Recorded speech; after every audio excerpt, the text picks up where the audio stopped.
අයිබෝන් ඔයගොල්ලෝ හැමෝටම මගේ YouTube channel එකට මම ඔයගොල්ලෝ ආදරෙන් පිළිගන්නවා. මං හිතනවා ඕගොල්ලොත් මේ දවස්වල සතුටින් නැති කියලා. මොකද දැන් අවුරුදුනේ එන්නේ. අවුරුදු කියන්නේ දැන් ඉතින් අවුරුදු ළඟම ඇවිල්ලා තමයි තියෙන්නේ. ඉතින් ඕගොල්ලොත් අවුරුද්දට කෑමේම හදලා ඇති නේද? ඉතින් මම නම් ලොකුවට මුකුත් හදන්නේ නැහැ. මොකද ඉතින් මට හදන්න බැහැනේ බබාලා දෙන්නත් එක්ක මට ඇත්තටම මට ඒ දේ කරගන්න විදිහක් නැහැ. ඉතින් මහත්තයාගේ අම්මා තමයි මට ඉතින් කෑම හදලා එවන්නේ. මට ඉතින් අම්මට උදව් කරන්න යන්න විදියකුත් නැහැ.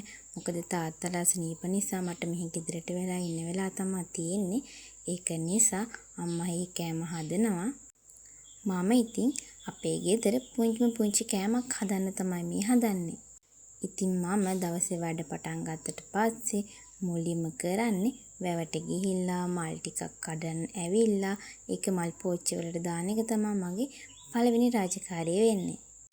මොකද මං හරිම කැමති උදේ නැගිටලා වැඩ ටික ඉවර කරලා වැවට ගිහිල්ලා මේ මල් ටිකක් කඩාගෙන එන්න මම හරිම කැමතියි. මම ඉතින් වැඩලා ටික වෙලාවකට ඉඳලා තමයි එන්නේ. ඇත්තටම ඒක මට හරිම කැමති දෙයක්. ඉතින් අපි මුලින්ම හදලා බලමුකෝ මේක කොහොමද මං හදාගන්නේ කියලා. ඇත්තටම මේකේ මට ලොකු වීඩියෝ එකක් ගන්න බැරි වුණා. මොකද අලුව හදනවා කියන්නේ හරි අමාරුයි. ඒකට ගල් ගහන්න බලනවානේ. ඒකින්ද ඉක්මනින් හදා ගන්න ඕනේ. මට ගොඩක් වීඩියෝ කරගන්නත් නම් බැරි වුණා. ඉතින් කොහොම හරි ඉතින් මම මේක හදාගත්තා. මම ඉතින් චුට්ටයි හදලා බැලුවේ. ඉතින් ඔයාලා බලන්නකෝ මම කොහොමද හදාගත්තේ කියලා. මම මුලින්ම මම නම් ඉතින් කඩේ හාල් පිටි තමයි ගත්තේ. ඔයාලා ඉතින් ගෙදරින් හාල් පිටි හදා ගන්න පුළුවන්. ඉතින් මම කඩෙන් මෙහෙම කියන්නේ හාල් පිටි ටිකක් ගත්තා. මම මුලින්ම හාල් පිටි අඬු කෝප්ප දෙකක් තමයි එකතු කරගත්තේ. හාල් පිටි මැනපු අඬු කෝප්පෙන් තමයි මම සීනි මනගත්තේ. සීනි මනින්නෙත් ඒ අඬු කෝප්පෙන්මයි. ඉතින් මම මුලින්ම කරගත්තේ මේ පිටි ටික මුලින්ම බැද ගන්නවා. මේක ඉතින් බැද ගන්නකොට ඔයාලා හොඳට මතක තියාගන්න රන්වන් පාට වෙනකම් බැද ගන්න එපා. මේක බැද ගන්න ඕනේ සාමාන්‍යයෙන් අපිට මේ පිටි බැදෙනකොට සුවඳක් එනවනේ. අන්නේ සුවඳ එන ගානට තමයි බැද ගන්න ඕනේ. ඉතින් මම මේ විදිහට පිටි ටික ඒ සුවඳ එනකම් සාමාන්‍ය ගින්දරේ බැදගත්තා. ඉතින් බැදගෙන ඉවරලා මෙහෙම මම පිටි ටික අයින් කරගන්නවා. ඊට පස්සේ ඔයාලා මේ බැදපු පිටි ටිකක් අරගෙන අලුව ටික දාගන්නේ ලෑල්ල තියෙනවනේ. අන්න ඒකට පිටි ටිකක් දාගෙන තියාගෙන ඉන්න. මොකද මේක ඉක්මනට හදාගන්න එකක් නිසා ඉක්මනින් ගල් ගැහෙන්න කලින් අපි ඒකට දාගන්න ඕනේ. ඒක නිසා ඒ ඔක්කොම ලෑස්ති කරගෙන තියාගෙන ඉන්න. මම මෙහෙම බැදගත්ත ගමන් පිටි ටිකක් ඒ හදාගන්න එක අතුර ගත්තා. ඉතින් ඊට පස්සේ සීනි ටික හදාගන්න තමයි තියෙන්නේ. පැණි ටික හදාගන්න. මම ඉතින් මේ පිටිමැනපු අඬු කෝප්පෙන්ම අඬු කෝප්ප එකමාරක් සීනි දාගත්තා. සීනි දාගෙන මේ සීනි ටික වැහෙන ප්‍රමාණයට මම වතුර එකතු කරගත්තා. ඔයාලා සීනි වැහෙන ප්‍රමාණයට වතුර එකතු කරලා නැත්නම් ගොඩ වෙලා සීනි කියන්නේ ලිපේ තියලා තියන්න ඕනේ. ඒක නිසා සීනි ටික වැහෙන ප්‍රමාණයට වතුර එකතු කරගන්න. ඊට පස්සේ මෙන්න මේ විදිහට ලිපේ තියලා මේක හොඳට කාල් ගන්න ඕනේ.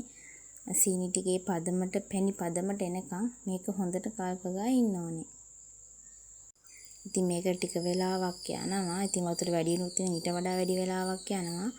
ඉතින් මේක මෙහෙම කාල් ගන්නකොට ඉතින් පේනවනේ මට නම් ඉතින් වැඩ කරගන්න හරි ලේසි. ඉතින් මොකද උදව් කරන කට්ටිය ගොඩක් ඉන්නවනේ.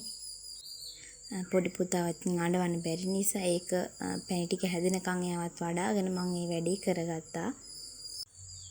ඉතින් මෙන්න මේ විදිහට තමයි මම අලුව දාන්න එක හදාගත්තේ. ඉතින් ලොකු බබත් උන උඩට වෙලා බලා ඉන්නවා මම හදන දිහා. ඉතින් දැන් ඉතින් පැණි එකට ඕන්න ටික මේ හැදීගෙන තමයි එන්නේ. තාම ඉතින් නැහැ තව ටිකක් වෙලා යනවා. ඉතින් මෙන්න මේ විදිහට කාල් ගාලා ටිකක් බල ඉන්න ඕනේ පැණි ටික ගානට එනකන්. ඉතින් ඕන්න පැණි ටික නම් දැන් ගානට ඇවිල්ලා තියෙන්නේ. බලන්න පැණි ටික මම කොහොමද ගානට අරන් තියෙන්නේ කියලා. ඔන්න ඔය ගානට තමයි ගන්න ඕනේ. ඉතින් පැණි ටිකක් නිමෙන්න ඇරලා අපි පිටි ටික හොඳින් දාගෙන කලවම් කරගන්න ඕනේ. ඉතින් මට නම් මේ වීඩියෝ එක ගන්න බැරි වුණා. මොකද ඒක ඉක්මනට කරගන්න ඕන නිසා ඒක වීඩියෝ කරගන්න බැරි වුණා. ඉතින් ඔයාලා ඉක්මනට දාලා කලවම් කරගන්න.